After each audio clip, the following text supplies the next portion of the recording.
Hey guys, welcome to Multitasker. I'm Joe Frosto, CEO and founder of Multitasker, a marketplace where we unite homeowners and the best service providers in your area.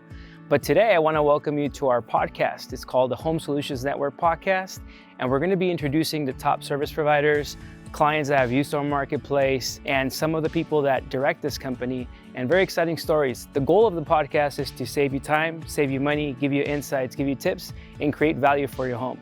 So come on in and let's check it out. Hello everyone, welcome to Multitasker's Home Solution Network Podcast, a marketplace where we unite homeowners and service providers. In this episode, I am sitting down with Alfredo Ramirez. Alfredo is a mortgage advisor for Fairway Independent Mortgage Corp. Welcome, Alfredo. Thank you for being here with us today. Can you tell the audience a little bit about yourself? Thanks for the invitation, Joe. Appreciate it. My name is Alfredo Ramirez. I'm a mortgage advisor. I work with Fairway Independent Mortgage here in San Diego. I started almost 20 years ago. I started in 2001. I'm married. I have two daughters, Maria Jose, she's 11, and Victoria, she's 9 years old. I love surfing. I do that on my free time, so I've been doing it for my whole life. I grew up in Ensenada, in Baja California, in front of the ocean. So I've been surfing since I was a kid. So I'm still doing it right now. Nice. So mortgage advisor, surfer.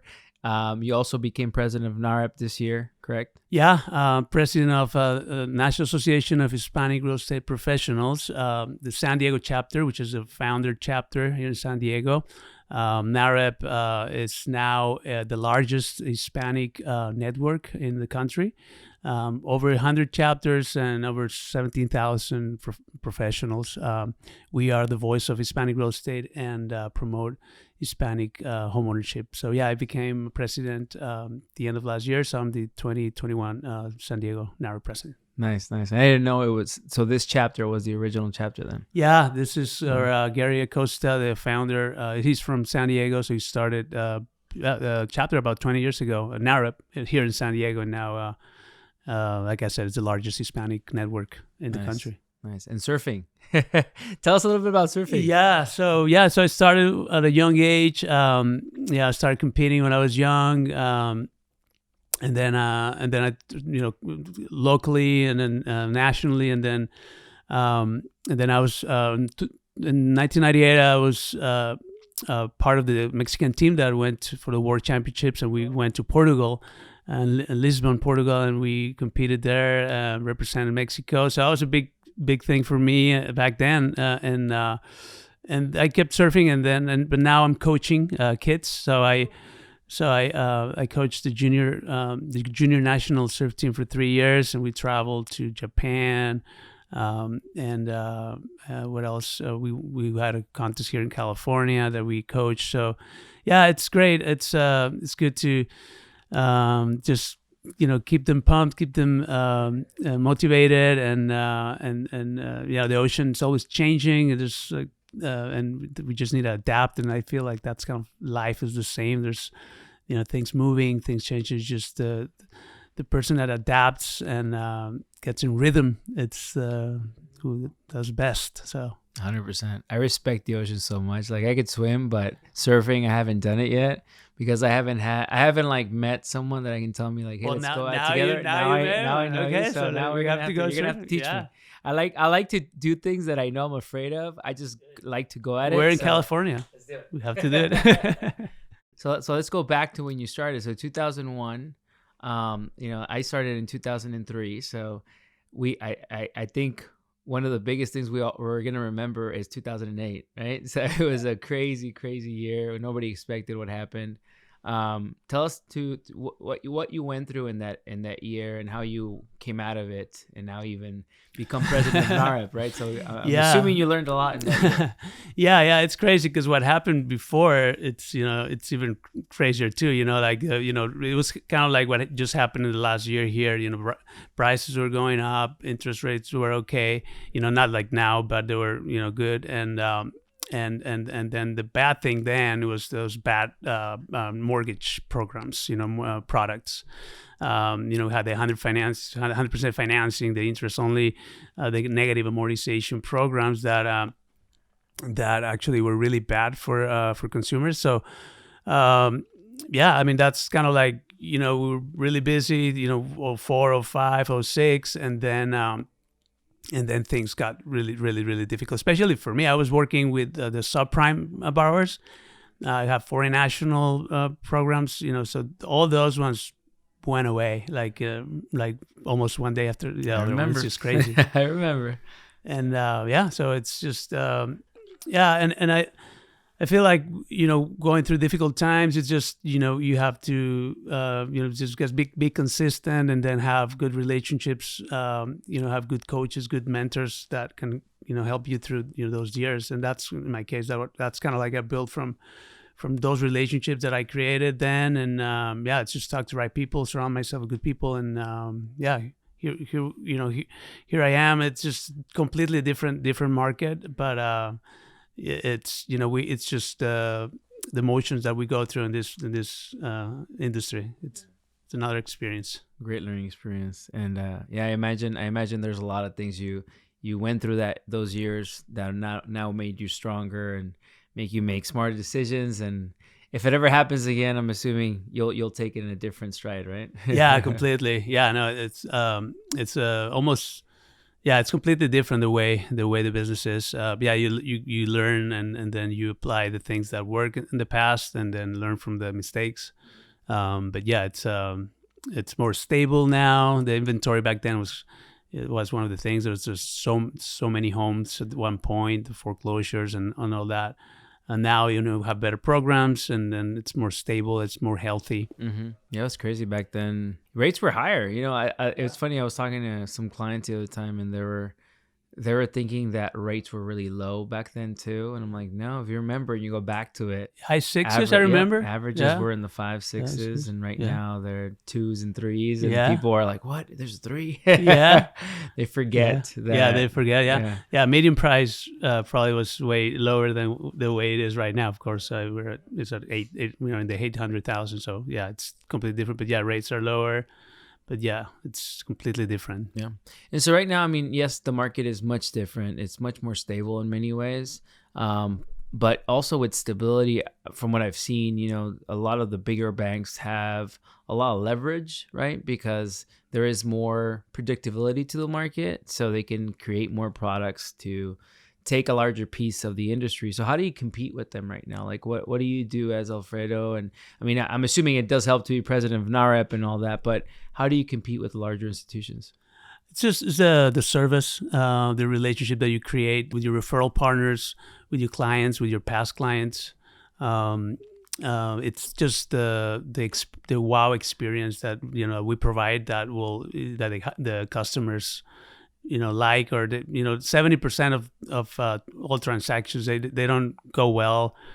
People can risk their deposits, so it's important to have communication. We're a direct lender, so we're a little bit more can think a little bit more outside the box as the big institutions. Less regulation compliance. All the big banks are like this. Is just a lot of people and a lot of like I said, just a lot of compliance, things like that. We, of course, we have, but it's just a bit more operating more like a smaller company. Like we have big support because Fairway is one of the top 5 in the country, but at the same time, we can operate and close faster. So I think that's what realtors like, and also clients like. Mm-hmm. So you're a direct lender and then also a broker, right? Yeah, we mainly, probably do like 90% everything in-house. Okay. But yeah, we have specialty investors that we broker out. So yeah, some of the products like foreign nationals, bank statement programs, things like that. We also do renovation loans in-house, and reverse mortgages as well. So yeah, a lot of the bigger banks, sometimes people don't understand, like when clients go, oh, well, I'm going to get this loan from, let's say, Wells Fargo or Chase or whatever.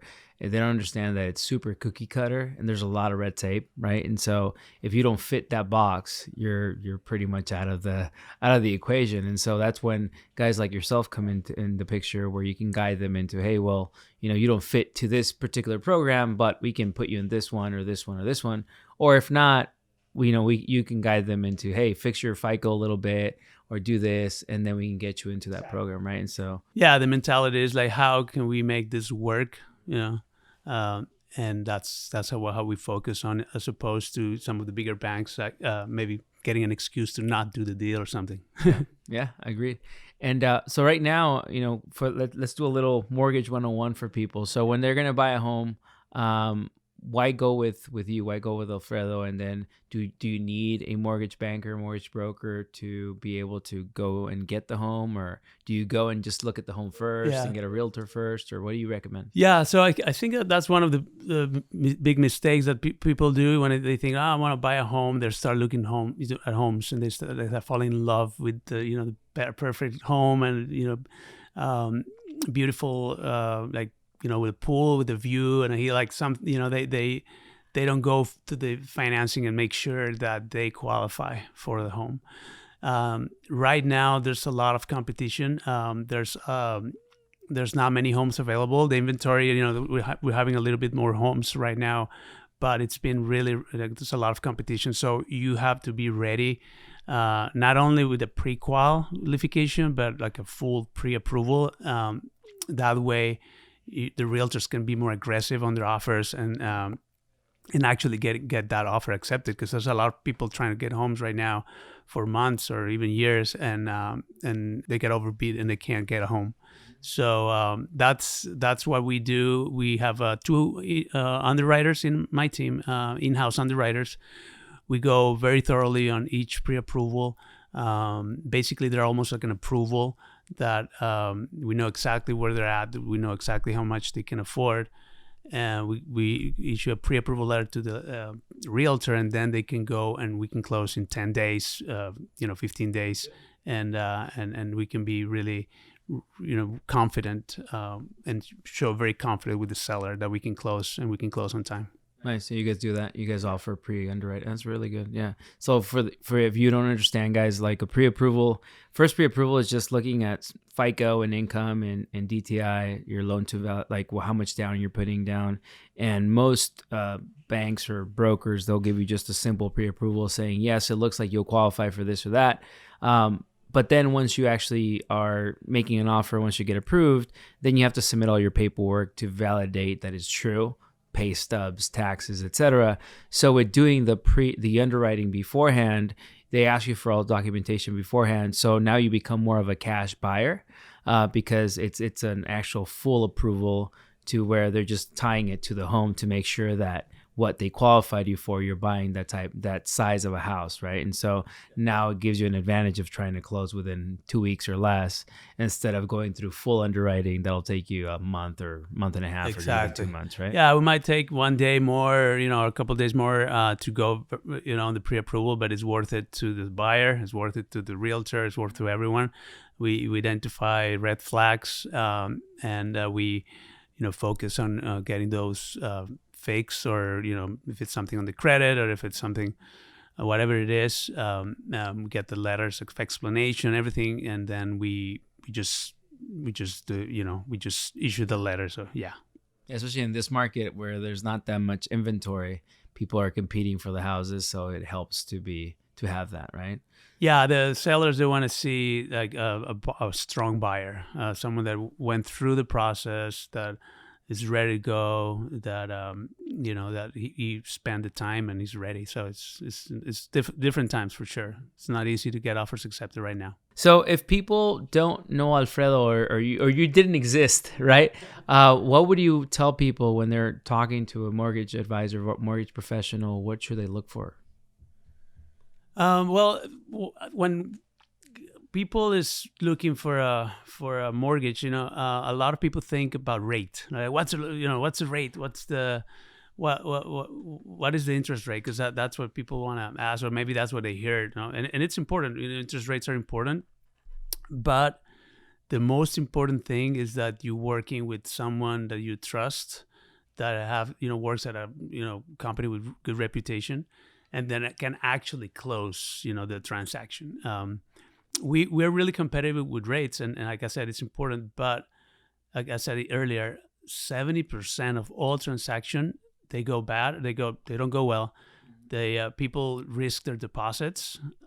They can lose, $5,000, $10,000 if they don't close on time, or every day that they don't close, there's a per diem that they, $200, $300.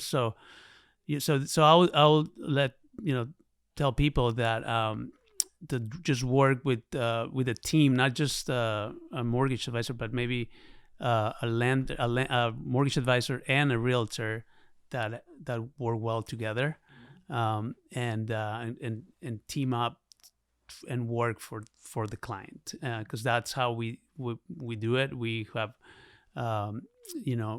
relationships with our referral partners, and we work as a team.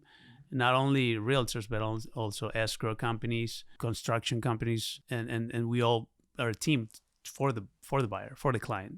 So that's my suggestion. Just don't go just with the rate. Yeah, a lot of people, that's what they want to do. They want to try to shop around in the rate, and they don't understand that it's not that simple. There's a lot that goes behind it. Yeah, it's not like a car or something. This is a home. This is the most important thing that probably people buy in their lives. Exactly. So you want to be careful and make sure that you're dealing with someone that knows what they're doing, that can guide you through the process and tell you, hey, let's do this, let's do that before we even submit it, right? Because sometimes, rate's super important. I get it. But at the end of the day, can they perform? Can they close, right? Can they actually get you the loan? It's a lot of risk. Yeah. I mean, people are selling and buying, and they have stuff in a warehouse, for example, or they have to travel, or their job, they have to let the landlord know. There's a lot of stress during a transaction. So you don't want to just go with the low rate and then all these difficult things are not addressed the right well, that can affect the clients. Agree. Yeah, it's so.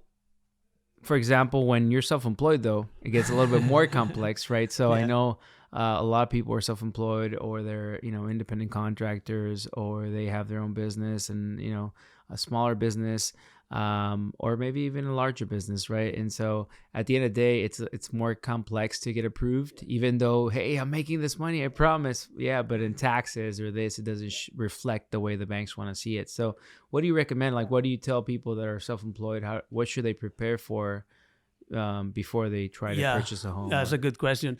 1 out of 3 people in San Diego are self-employed. Wow. Yeah. And I guess one of the things that self-employed people need to know is that when they file their taxes, they most people want to pay less taxes, and they do write-offs, deductions, so that ends up affecting what we can use, like the usable income, to qualify. So it becomes more challenging for a self-employed borrower to qualify. Not only that, but sometimes they switch or change company or corporations or LLCs. And for a self-employed borrower, we want to see like 2 consistent years, like 2 full years tax returns. And then if there's a change in a corporation, LLCs and everything, then a lot of underwriters will okay, well, we can use only 1 year. We can't really average the 2 years of income. So it's a little bit, it's a lot. There's a lot of information on self-employed borrowers. So it's not the W-2 simple, income that we can. Yeah, so I would say if someone that is self-employed, if they're not sure, just reach out to Alfredo and be like, hey, this is what we currently have, right? These are my taxes. Yeah. This is what we have. Would this fly, or what do you recommend, right? And then you can tell them, hey, well, yes and no, right? Maybe you're deducting a lot of items. We need you to, put a little bit more this year.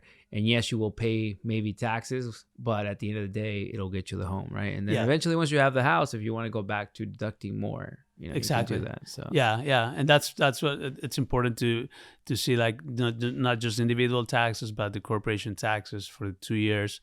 We'll review that. We have, like I said, an in-house underwriter. We go very thorough on like the reviewing all those returns, and then we end up with an amount that the usable income, and then we calculate. We know how much they can afford, and that's how we work with we usually need, like, if we do a pre-approval in 2 days for like a W-2, or in 1 or 2 days, the self-employed borrower might take 2 or 3 days more. I mean, 2 or 3 days, depending on how complicated, because sometimes we need more more information on their taxes. their businesses, and so it's a little bit more information. All right, so Alfredo. So if Alfredo didn't exist, what would you recommend for someone that needs to hire a mortgage advisor first time?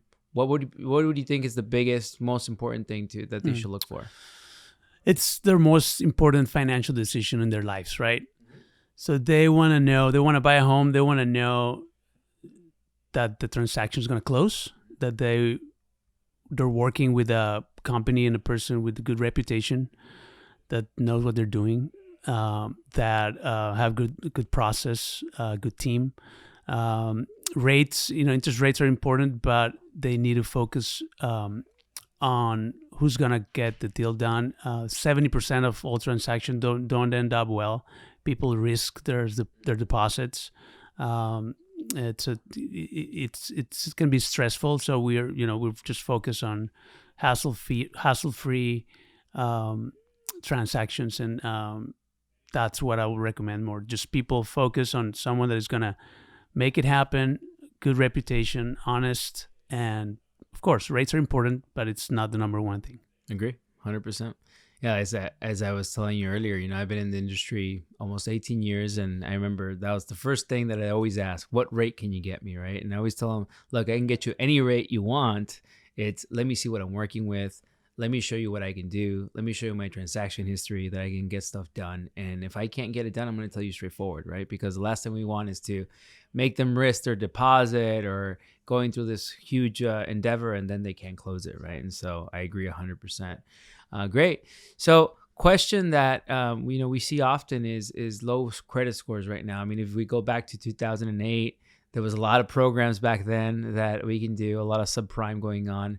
But we are in 2021. So what, can I get a loan if I have bad credit? Can I go purchase a home? Is there options? There's options, yeah. If you're a VA borrower, we actually don't have a minimum FICO, so we can go under 600. But for an FHA loan, minimum is 620.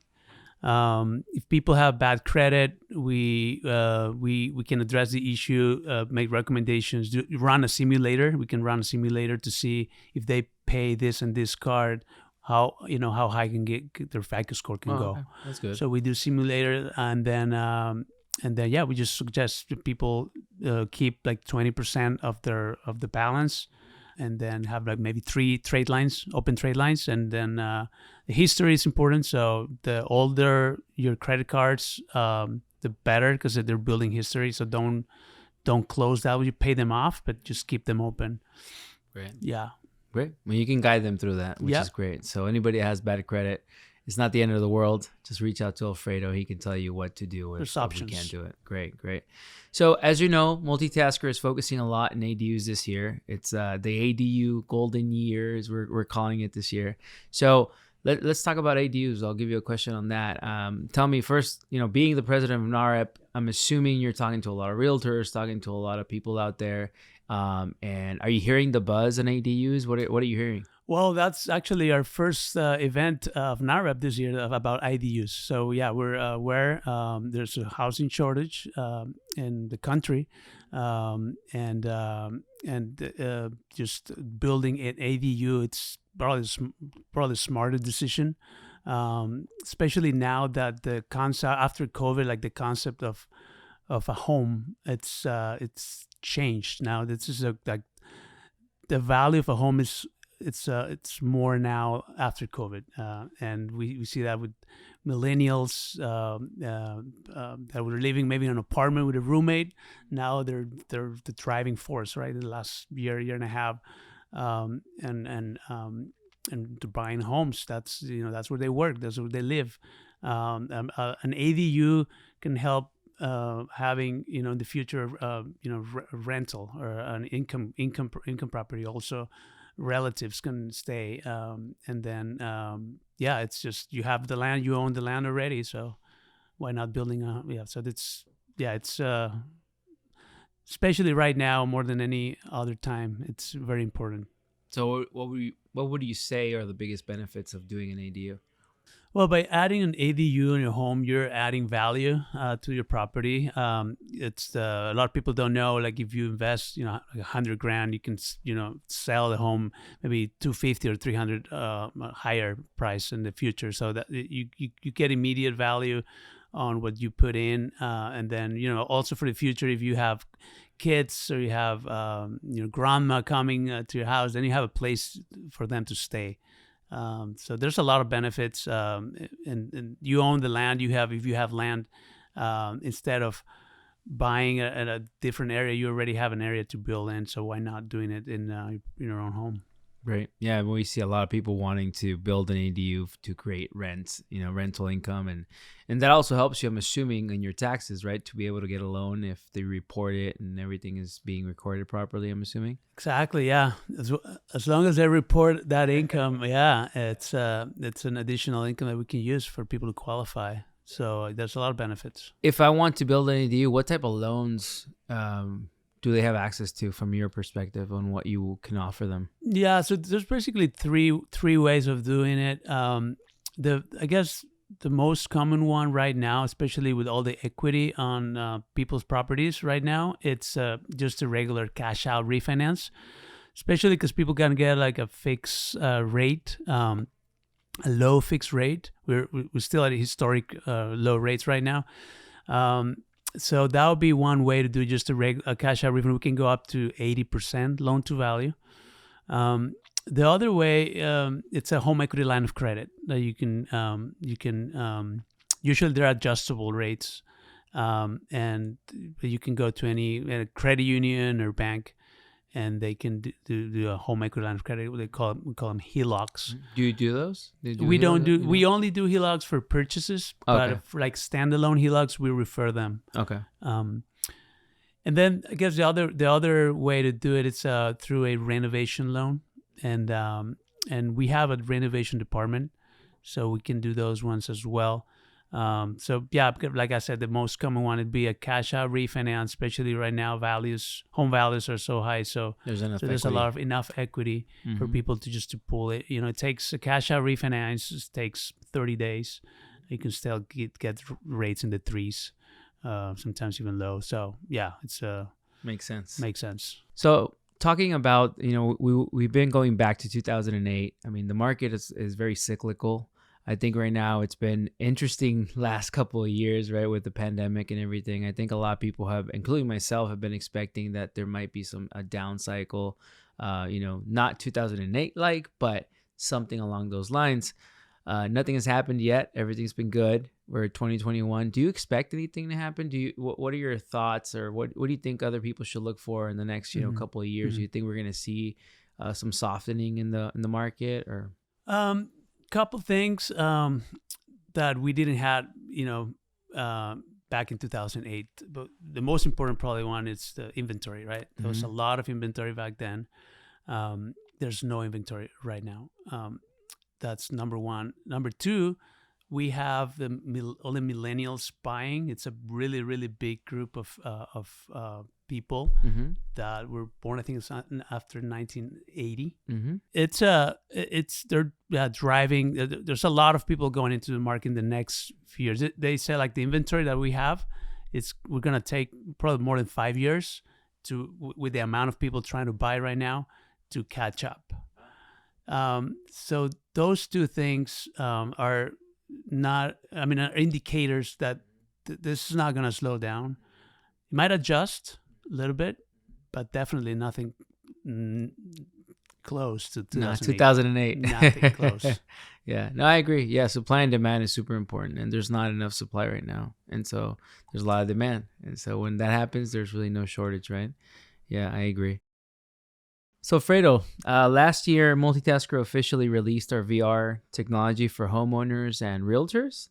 And as our guest, we would love to show you what it entails and surprise you a little bit, and hopefully you'll like it. Are you interested in trying this out and telling us what you think? Yeah, of course. Okay, cool. Let's do it. I promise you won't faint or anything like that. You're good. All right, cool. And now our guest will experience Multitasker's virtual reality platform. So the idea is that when you come in here, let's say you want to talk to your client as being the lender, right? And you tell them, hey, well, we got you a loan now. Or let's say you're getting them, I don't know, a renovation loan, right? And you want to go over with them like what you got them, how much money you got them, and they want to, let's say, remodel their kitchen or talk about the ADU, you're going to be actually able to meet them here. So for example, you'll be able to click and switch different layouts for the kitchen, different colors, and then it'll give you like pricing and average, let's say even the future value of the property. And then to behind you, you'll have the kitchens. And then in the backyard, you'll be able to see the ADUs and also design your landscape. Pretty cool, right? Or the beers. Wow, this is awesome. Yeah, so the intention is, I mean, I don't know if you've done any remodels as of lately, Alfredo, but if you know, when you're doing any remodel or let's say you're building a home or building anything, it's very hard to visualize what it is truly that you're getting charged for or what it is truly that they're going to build. And so the goal is that with these tools that we're coming up with, that consumers can like visually, really design everything, and then we can give you pricing and start negotiating like with the actual tangible thing, right? And it's not just like a 2D plan or a render. So basically the showroom, the idea is for you to get like the first general idea, like to go, okay, yeah, this is what I want.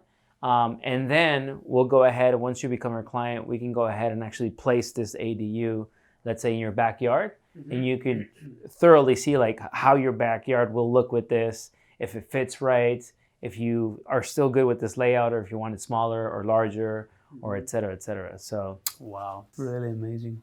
As opposed to the in Europe that they have like specialists and warehouses, I guess, and I don't know if they assemble everything or they just come and boom, it's done and it's faster.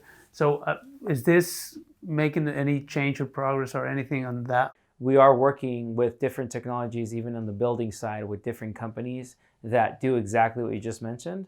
Like, for example, we actually just did our first one that the framing for an ADU, usually for that ADU that we did, it would take about 2-3 weeks. We did exactly what you just mentioned.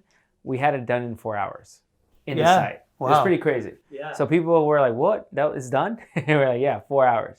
That's amazing. Yeah, time is money, right? The more time you take, the more money it ends up on the project. But yeah, that's great. This is incredible. That's the future. Hey guys, thank you for joining Multitasker's Home Solution Network podcast. We hope you enjoyed today's episode. And if you haven't subscribed yet, please click on subscribe so you don't miss out on any of our next podcasts. Remember, every single podcast, we're going to give you different advice on how to save time, how to save money, and how to create value. Check us out at gomultitasker.com. Click subscribe.